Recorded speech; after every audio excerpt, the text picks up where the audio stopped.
Friends, now आज हम सीखेंगे एसी और डीसी ट्रांसमिशन सिस्टम के बारे में। Which one is better, AC बेहतर है या डीसी? जनरली जो यूज़ हो रही है अभी वो AC transmission system most popular है उसके एडवांटेज के वजह से। उसके एडवांटेजेस और अवेलेबिलिटी इतनी ज़्यादा है कि हम आज मोस्ट पॉपुलर सिस्टम जो है एसी ट्रांसमिशन सिस्टम है। एसी जो इन्वेंट्स हुआ है, एसी जिसने इंट्रोड्यूस किया है वो है निकोलस टेस्ला, और डीसी सिस्टम जिन्होंने इंट्रोड्यूस किया है वो थॉमस अल्वा एडिसन। इससे पहले वोल्टाज ने उनको इंट्रोड्यूस किया था, लेकिन उसको लार्ज स्केल पे इंट्रोड्यूस किया है वो है थॉमस अल्वा एडिसन। तो हम देखेंगे which one features that better in AC system as compare to DC transmission system. तो first of all, nature of current हम जानते हैं कि अल्टरनेटिंग सिस्टम में क्या होता है, the direction of the alternating current that change with periodically. That means AC means what? The change with respect to time.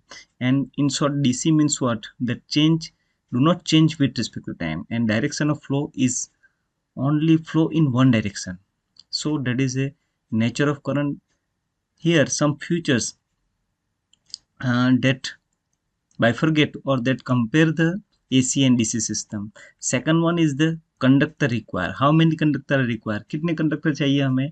तो AC में हमें चाहिए 3 और 4, that means R Y B और न्यूट्रल, और यहाँ पे चाहिए फेज और न्यूट्रल और 1 अर्थिंग, सो 2 और 1 कंडक्टर।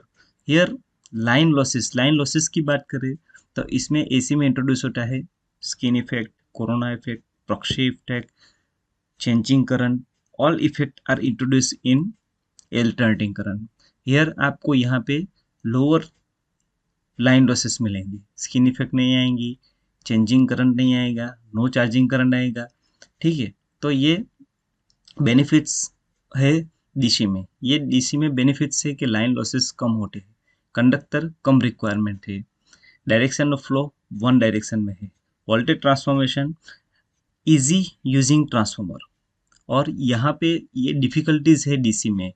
इसी की वजह से डीसी जो है ज़्यादा यूज़ नहीं हो रहा है। Difficulties that means the voltage transformation step up to step down, that is very difficult in the sense of DC system.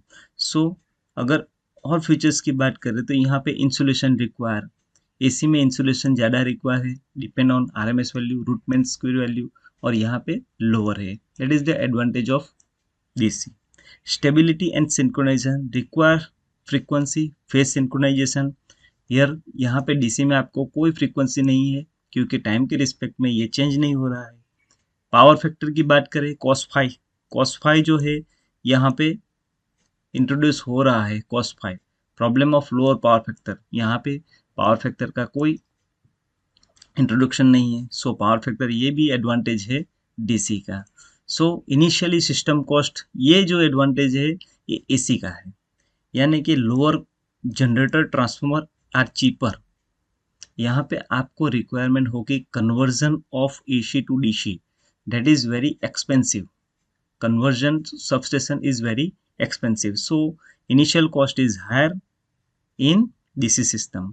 And economical distance की बात करें तो शॉर्ट एंड मीडियम डिस्टेंस में ये इकोनॉमिकल है, और long and greater than 600 kilometer overhead system and greater than 500 kilometers in cable system are most economical in DC system। और application की बात करें तो generation, distribution and regional network, यहाँ पे long distance, HVDC and underground system. तो यहाँ पे डायरेक्टली और इनडायरेक्टली हम बात करें तो डीसी सिस्टम के एडवांटेज ज़्यादा है, लेकिन one most disadvantage is what, the transformation of voltage transformation. That means के आउटपुट पावर वोल्टेज जो है उसको स्टेप अप और स्टेप डाउन करने में जो कॉस्टिंग है वो सबसे ज़्यादा बढ़ जाता है। That's why DC is not popular as compare to AC. So I hope that is very useful to write the question of comparison of AC to DC transmission system, AC or DC transmission system. Thank you very much.